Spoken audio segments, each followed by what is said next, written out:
राम मैया के इतना दूध पिया दिया, मार के गाड़िए देंगे हम। केकरा औकात है जो हमरा कर देगा। राम मैया के इतना दूध पिया दिया, मार के गाड़िए देंगे हम। केकरा औकात है जो हमरा कर देगा। वो तो खुलेआम कह रहा है कि तो आवे न आवे तो केकर बाप ऐसा बेटा पैदा कर दिया है। तो कहाँ वो मिलना चाहता है। हम यहाँ पे तो बस स्टैंड तो हम हैं, आवाज बता दें। आशीर्वाद घनश्याम अपार्टमेंट में आओ। तोर बाप अगर ज्यादा औकात वाला है और तोर माँ ज्यादा दूध पिया दिया है तो आओ तू।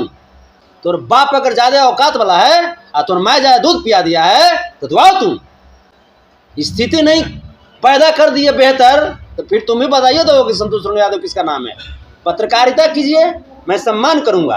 पत्रकार समाज के चौथे स्तंभ होते हैं, मैं सम्मान करता हूं पत्रकारों का।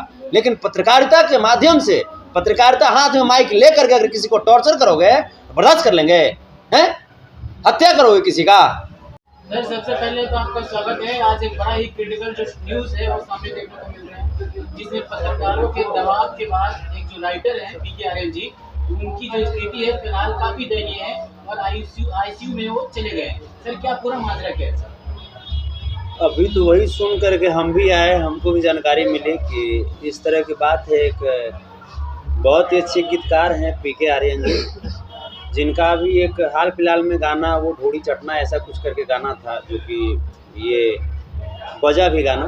और उसी को लेकर के कुछ जो तथाकथित पत्रकार जो अपने आप को पत्रकारिता के माध्यम से अपने आप को समाज का एक सेवक बोलते हैं, तो वो जो पत्रकार महोदय हैं तो वो पत्रकारिता नहीं करके वो एक प्रकार से कह सकते हैं कि लोगों को टॉर्चर करने का काम कर रहे हैं। और उन्हीं लोगों को टॉर्चर करने का आज परिणाम है कि ये गमगीन माहौल, जो भी संशय का माहौल है, ऐसे ईश्वर सदा श्री कृष्ण से हम कामना कर रहे हैं ऊपर वाले से कि वो जल्दी स्वस्थ होकर के हम सब के बीच आए, उनके जो स्थिति है उसमें सुधार हो। अभी वो मीठापुर पटना के मैक्सो हॉस्पिटल में एडमिट है और जो डॉक्टर हैं उनकी भी धन्यवाद हम लोग को देना चाहिए कि एक पैसा भी नहीं लिए और एडमिट किए। और हम तो देखे जा कर के वो लगातार सघन इलाज में हैं, वेंटिलेटर पे हैं और स्थिति अभी नाजुक बनी हुई है। किस पत्रकार को ये अधिकार दिया गया कि आप मानसिक प्रताड़ना इतना दीजिए कि वो वेंटिलेटर पे आदमी चला जाए? हमको लगता है कि उसका जन्म ही मानसिक प्रताड़ना की वजह से हुआ होगा, तब ना वो किसी दूसरे को मानसिक प्रताड़ना दे रहा है। वो किसी दूसरे के माँ बहन के ऊपर उंगली कर रहा है, तो हमें लगता है कि उसकी भी जो जन्म हुई होगी ना, वो उसकी भी माँ बहन के साथ कोई उंगली किया होगा, तभी उसका भी जन्म हुआ होगा। ये जो पत्रकार है, इसको पत्रकार अपने आप को ये लोग बोल तो देता है, लेकिन ये पत्रकार नहीं है। पत्रकारिता जो धर्म है उसको अगर ये लोग पालन करता तो आज एक पत्रकार की गरिमा पे इतनी बड़ी आघात नहीं पहुंचती। भैया एक बात बताइए, चंदन चंचल ने या फिर राइटर ने तो एक बार लिखा कि घोड़ी चटना, मतलब एक बार उन्होंने चटा। पत्रकार जो बार बार, ये कुछ लड़कियां भी पत्रकार हैं तो बार बार उस तरीके का जो इस्तेमाल कर रहे हैं, तो उससे ज्यादा तो चंदन चंचल और राइटर से ज्यादा तो वो लोग ढोड़ी चाट रहे हैं। ढोड़ी चाटे, हम तो कहते हैं ढोड़ी चाटे, सब लोग ढोड़ी चाटा है, सब लोग ढोड़ी चाटा। एक कहावत है कि जहाँ न पहुँचे रवि वहाँ पहुँचता है कवि। ढोड़ी चाटने का मतलब वो समझ गया, अश्लीलता के परवरिश में पैदा ही हुआ वो, तो वो क्या समझेगा साहित्य को। ढोड़ी जो हम लोग जो बड़ा जो कोठीला जो होता है, कोठी का छोटा रूप कोठीला होता है, उसको ढोड़ी भी कहा जाता है गांव में। उसको मुजरा भी कहा जाता है, जो पुआल से जो होता है वो जो बनता है, जिसमें बीज वगैरह रखा जाता है। लोग जिस समय धान वगैरह होता है पिटाता है तो वो उसमें डाल देते हैं ताकि अगले साल उसको बीज के रूप में यूज करेंगे। ढोड़ी वो जो छोटा कोठीला होता है उसको ढोड़ी बोलते हैं। आम का जो छोटा छोटा टिकोड़ा होता है उसको भी कहीं कहीं पे ढोड़ी बोलते हैं। अब तुम क्या समझ गए ढोड़ी? और अगर समझ भी गए ढोड़ी तो हम तो कहते हैं कि फिर सभी कलाकारों को होनी चाहिए ना। हमने भी गाया है कि जायद जानी तो जगह पे जाता, तो जगह पे जाता तुमको बड़ा खूबसूरत लगा और ढोड़ी तुमको खराब लग गया। पवन सिंह जी ने भी गाया है ताहर गढ़ी ढोड़ी में बियर डाल दी का, तो वो बियर जब जा रहा था ढोड़ी में तो बड़ा अच्छा लग रहा था। बड़े कलाकारों को कोई नहीं बोलता है, और ये जो छोटे छोटे जो आए हुए अपने मेहनत से आगे बढ़ रहे हैं, इनको लपेटा जाता है। बड़ों से हिम्मत क्यों नहीं होती इनके सवाल करने की। यहाँ बॉलीवुड में भी ऐसे कलाकार हैं जो उल्टे सीधे गाने गाते हैं। हनी सिंह ने भी बहुत सारे वॉल्यूम गाए हुए हैं, वो लोगों को भी पता है। उन लोगों को ना छोड़ के स्पेशली भोजपुरी को टारगेट करना कहाँ तक सही? हनी सिंह उसको मौसा लगते हैं, तो मौसा को कैसे टारगेट करेगा? सनी लियोन उसकी मौसी लगती है, तो मौसी को कैसे टारगेट करेगा वो? सनी लियोनी का जो आता है रागिनी एमएमएस या महारानी कौन कौन सा आता है, आश्रम आता है, तो उसमें तो उसकी मौसी और बहन ना काम करती है, तो मौसी और बहन को थोड़ा टारगेट करेगा वो। मौसी बहन का जिस्म देखता है, बड़ा आनंद आता होगा उसको, उस पत्रकार को। वैसे उसको पत्रकार कहने में खराब लग रहा है, अगर वो पत्रकार है तो फिर आप लोग क्या हैं? पत्रकार तो आप लोग, पत्रकारिता की जो गरिमा है आप लोग भी हैं। हम चाहे आप चौकस भारत वाले हो जाएं, नीजू जी हो जाएं, या भोजपुरी गॉसिप इनका है, उधर मनचाहा न्यूज अंकित जी हो जाएं, या मेहदी न्यूज मुन्ना जी हो जाएं, ये लोग भी हैं, ये लोग भी पत्रकार हैं ना। ये लोग उससे छोटा पत्रकार थोड़े हैं। लेकिन क्या है कि इन लोग का एक प्रोपगेंडा हो गया है। हमने छोटू तवाही को देखा, तवाही न्यूज भोजपुरी को, उन्होंने भी आज तक किसी को टॉर्चर नहीं किया। एक्सपोज मीडिया को देखा, ये लोग भेड़िया की तरह समूह बना के चलता है। ये लोग भेड़िया बन ही गया है। तो भेड़िया जब बन गए हो तो भेड़ियापन तुम्हारा ज़्यादा दिन तक नहीं चलने देंगे।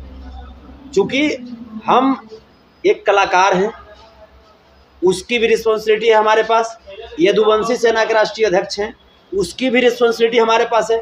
तो हम किसी भी कीमत पे कलाकारों का शोषण नहीं होने देंगे।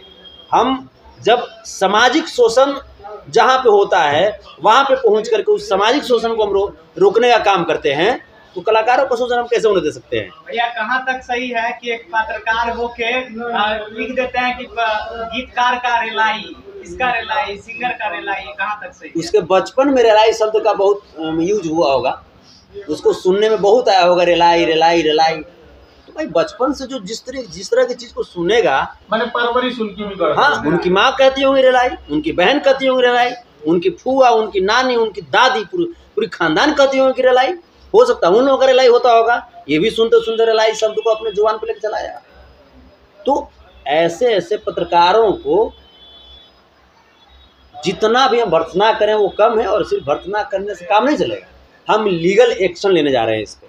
मैंने कई पत्रकारों को भी फ़ोन किया कि तुम सौभाग्य तुम समझो, भगवान से तुम मनाओ, ऊपर वाले से तुम मनाओ कि ये जो गीतकार महोदय हैं इनकी ज़िंदगी को कोई क्षति नहीं पहुँचे, और अगर क्षति पहुँच गई तो फिर तुम्हारी ज़िंदगी काल कोठरी में बितवाएंगे, ये हमारा वादा है। एक सवाल और है भैया। हेलो सर, फिलहाल जो स्थिति है अभी जो आप देख कर आ रहे हैं आईसीयू से, वो क्या लग रहा है कि थोड़े समय के बाद वो सुखद जो खबर है वह सामने आएंगे, और उनके जो फैंस हैं जो इंतजार करें कि जल्दी ही वो आईसीयू से बाहर आए और एक बार फिर से अपना चेहरा मुस्कुराता हुआ दिखाए दर्शकों? पहले से थोड़ी सी बेहतर स्थिति में है, लेकिन जब तक वेंटिलेटर पे होते हैं पेशेंट तब तक उनकी स्थिति को कुछ नहीं कर सकते। हमें याद है तूफानीलाल यादव जी का जब इलाज में करा रहा था, वो दौर मुझे याद है जब 16-17 दिन वेंटिलेटर पर रहे थे और स्थिति अप एंड डाउन चल रही थी। तो जब तक पेशेंट वेंटिलेटर पे हैं तब तक कुछ कह नहीं सकते हैं, लेकिन हाँ पहले से बेटर कंडीशन है। हॉस्पिटल के द्वारा तमाम दूसरे भी जगह से डॉक्टर्स को बुला करके, बेहतर डॉक्टर्स को बुला करके वो इलाज करवाया जा रहा है।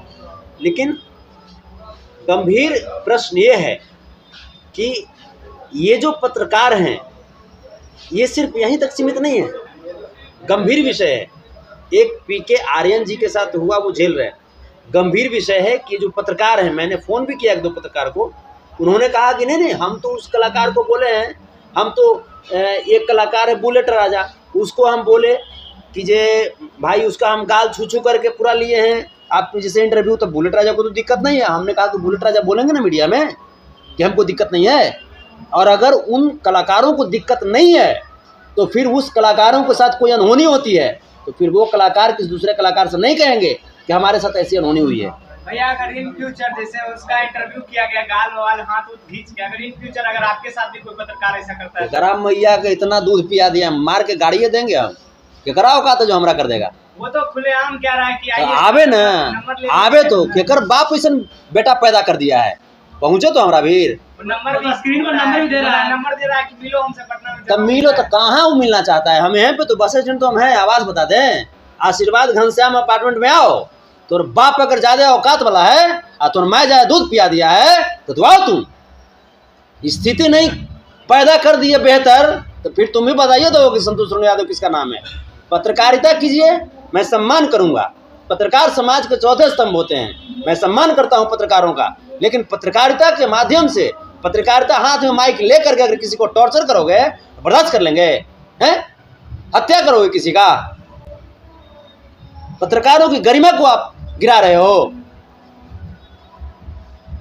जाते जाते सर क्या कहेंगे, आज जो जिस तरह से स्थिति नजर आ रही है, सुबह से लगातार जो हॉस्पिटल के बाहर लोगों का तांता लग रहा है, उनके चाहने वाले लोग तमाम भोजपुरी के कलाकार जो आ रहे हैं जी, क्या कहेंगे? सभी लोगों से मैं यही कहना चाहता हूं कि धैर्य रखिए और ये एकता के सूत्र में खुद को बांधने का ये घड़ी आ चुकी है। इस संकट से हम लोगों को सीखना चाहिए कि हम लोग एकता के सूत्र में बंधें और संगठित होकर के कार्य करें। जो अच्छे पत्रकार हैं उनके साथ हम लोग इंटरव्यू करें या कुछ भी करें, लेकिन जो जिसके पत्रकारिता मालूम नहीं है, जो चिल्ला करके सोचता है कि चिल्लाने से पत्रकारिता होती है, तो वैसे लोगों को बायकॉट करें और वैसे लोगों का हमें लिस्ट भेजें। मैं उस पर एक्शन लूँगा, मैं एक्शन लूँगा उस पर, क्योंकि ये वो दौर नहीं है जो आप कुछ भी करके निकल जाओगे और लोगों का मानसिक प्रताड़ना आप करोगे और बर्दाश्त कर लेंगे। साथ ही साथ मैं मैक्सो हॉस्पिटल के जो भी डॉक्टर्स पैनल हैं, प्रबंधक हैं, डॉक्टर विक्रम जी, डॉक्टर पवन जी के साथ जितने भी डॉक्टर हैं, उनके स्टाफ मेंबर्स, सभी लोगों का मैं कोटि कोटि में धन्यवाद देता हूं कि बिना 1 रुपया लिए हुए वो एडमिट किए और साथ ही साथ जो लाए थे जैसे उनको पेशेंट को पीके आर्यन जी को, उसमें राहुल सम्राट जी का अहम योगदान है, शशांक जी का अहम योगदान है। इन दोनों भाइयों को मैं धन्यवाद में देता हूं कि इस विकट परिस्थिति में आपने हिम्मत किया और हिम्मत करके उनको हॉस्पिटल तक पहुंचाया और आज कम से कम वो हम लोगों के बीच हैं।